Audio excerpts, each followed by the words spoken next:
ഹരി ഓം. ബ്രഹ്മകുമാരി ഈശ്വര വിദ്യാലയത്തിൻ്റെ പാലക്കാട് ചാപ്റ്ററിൻ്റെ സുവർണ ജൂബിലി ആഘോഷിക്കുകയാണല്ലോ ഈ വർഷം. നിശബ്ദ സേവനത്തിൻ്റെയും ആത്മീയ ശാക്തീകരണത്തിൻ്റെയും അരനൂറ്റാണ്ട് പാലക്കാട്ട്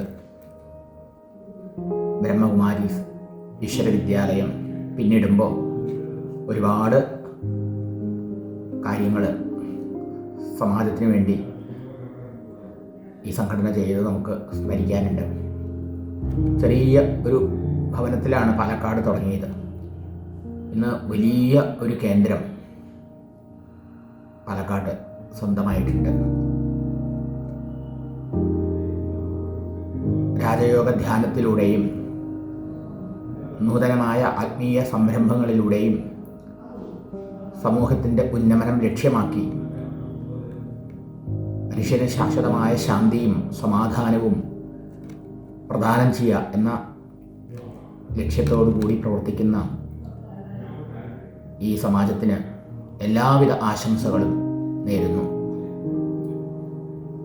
അതുപോലെ ലഹരി വിമുക്തി, ആളുകളെ മയക്കുമരുന്നും ലഹരിയിൽ നിന്നൊക്കെ വിമുക്തമാക്കാനും പോസിറ്റീവ് ചിന്തനം ജനങ്ങളിൽ ഉണ്ടാക്കാനും സ്വഭാവ രൂപീകരണത്തിനും ഒക്കെ ബ്രഹ്മകുമാരീസിൻ്റെ പ്രവർത്തനം വളരെയധികം ജനങ്ങളെ സഹായിക്കുന്നുണ്ട്. ഈ സുവർണ ജൂബിലിയോടനുബന്ധിച്ച് പാലക്കാട് അതിഥിയായിട്ടെത്തുന്നത്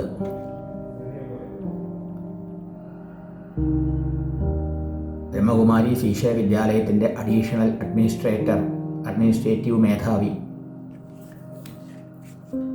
മഹാതപസ്വിനി രാജയോഗിനി ബ്രഹ്മകുമാരി ജയന്തി ദീദിജിയാണ്. അവർ വലിയ ഒരു തപസ്വിനിയാണ്. അവർ ലോകം മുഴുവനും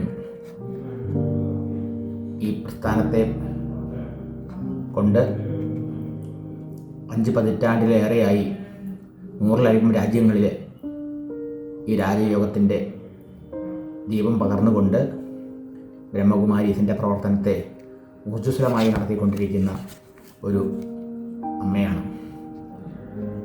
പാലക്കാട് കോട്ടായി കൺവെൻഷൻ സെൻറ്ററിൽ വെച്ച് ജനുവരി 26 നടക്കുന്ന ഈ സംഗമോത്സവത്തിന് എല്ലാവരും പങ്കെടുത്ത് അതിൻ്റെ ഗുണഭോക്താവാകണം എന്ന് പ്രാർത്ഥിക്കുക. ഈ സുവർണ ജൂബിലി ആഘോഷിക്കുന്ന പാലക്കാട് ബ്രഹ്മകുമാരി ചാപ്റ്ററിനും അതിൻ്റെ പ്രവർത്തനങ്ങൾക്കും ഒരിക്കൽ കൂടി സർവേശ്വരൻ്റെ എല്ലാ അനുഗ്രഹങ്ങളും ഉണ്ടാവാൻ വേണ്ടി